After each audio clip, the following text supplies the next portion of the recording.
My starting point when it comes to the consideration of any issue relating to free speech is my passionate belief that the second most precious thing in life is the right to express yourself freely. The most precious thing in life, I think, is food in your mouth, and the third most precious is a roof over your head. But a fixture for me in the number 2 slot is free expression, just below the need to sustain life itself. That is because I have enjoyed free expression in this country all my professional life and fully expect to continue to do so. Personally, I suspect highly unlikely to be arrested for whatever laws exist to contain free expression because of the undoubtedly privileged position that is afforded to those of a high public profile. So my concerns are less for myself and more for those more vulnerable because of their lower profile. Like the man arrested in Oxford for calling a police horse gay, or the teenager arrested for calling the Church of Scientology a cult, or the cafe owner arrested for displaying passages from the Bible on a TV screen. When I heard of some of these more ludicrous offences and charges, I remembered that I had been here before in a fictional context. I once did a show called Not the 9 O'Clock News some years ago, and we did a sketch where Griff Rhys-Jones played Constable Savage, a manifestly racist police officer to whom I, as his station commander, is giving a dressing down for arresting a black man on a whole string of ridiculous, trumped up and ludicrous charges.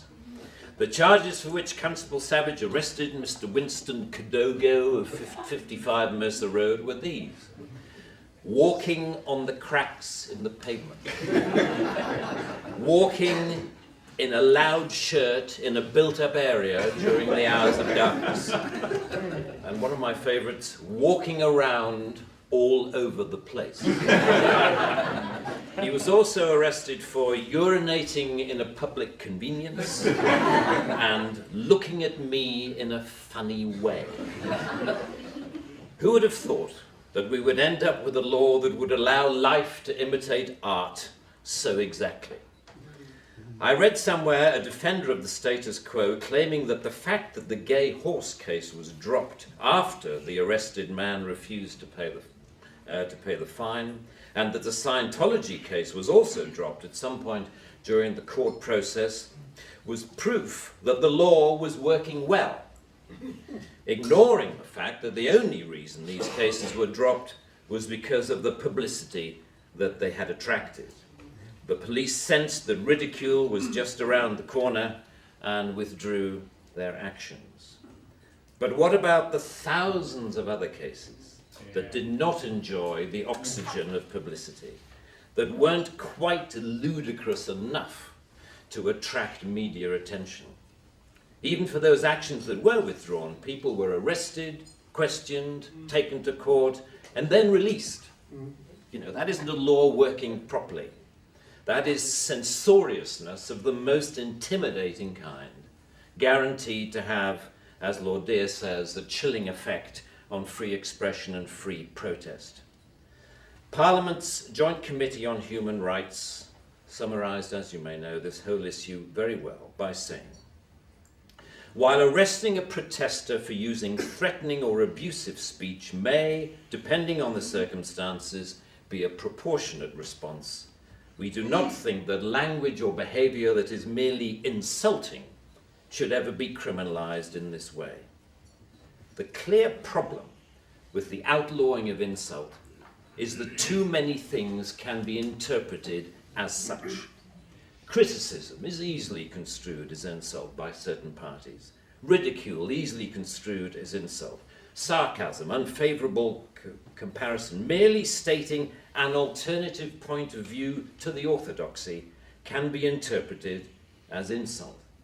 And because so many things can be interpreted as insult, it is hardly surprising that so many things have been, as the examples I talked about earlier show.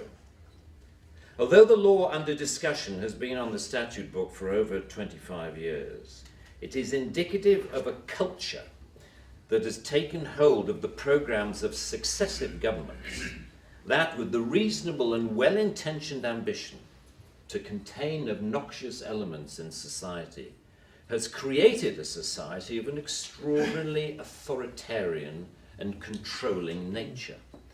That is what you might call the new intolerance, a new but intense desire to gag uncomfortable voices of dissent.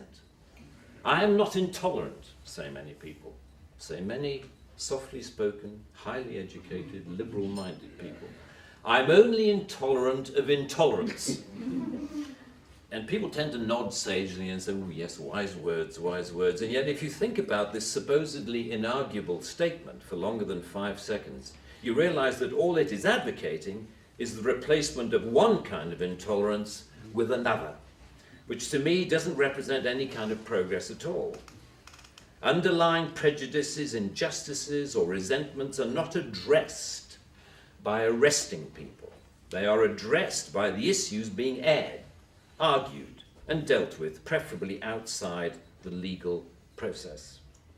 For me, the best way to increase society's resistance to insulting or offensive speech is to allow a lot more of it.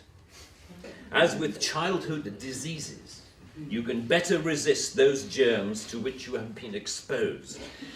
We need to build our immunity to taking offense so that we can deal with the issues that perfectly justified criticism can raise. Our priority should be to deal with the message, not the messenger. As President Obama said in an address to the United Nations only a month or so ago, laudable efforts to restrict speech can become a tool to silence critics or oppress minorities. The strongest weapon against hateful speech is not repression, it is more speech. And that's the essence of my thesis, more speech. If we want a robust society, we need more robust dialogue, and that must include the right to insult or to offend. And even if, as Lord Dear says, the freedom to be inoffensive is no freedom at all. The repeal of this word in this clause will be only a small step, but it will, I hope, be a critical one in what should be a longer-term project to pause and slowly rewind a creeping culture of censoriousness. It is a small skirmish in the battle, in my opinion, to deal with what Sir Salman Rushdie refers to as the outrage industry.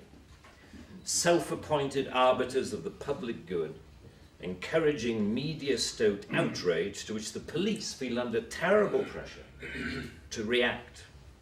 A newspaper rings up Scotland Yard. Someone has said something slightly insulting on Twitter about someone who we think a national treasure. What are you going to do about it? And the police panic and they scrabble around and then grasp the most inappropriate lifeline of all, Section 5 of the Public Order Act, that thing where you can arrest anybody for saying anything that might be construed by anyone else as insulting. They don't seem to need a real victim. They need only to make the judgment that somebody could have been offended if they had heard or read what has been said. The most ludicrous degree of latitude.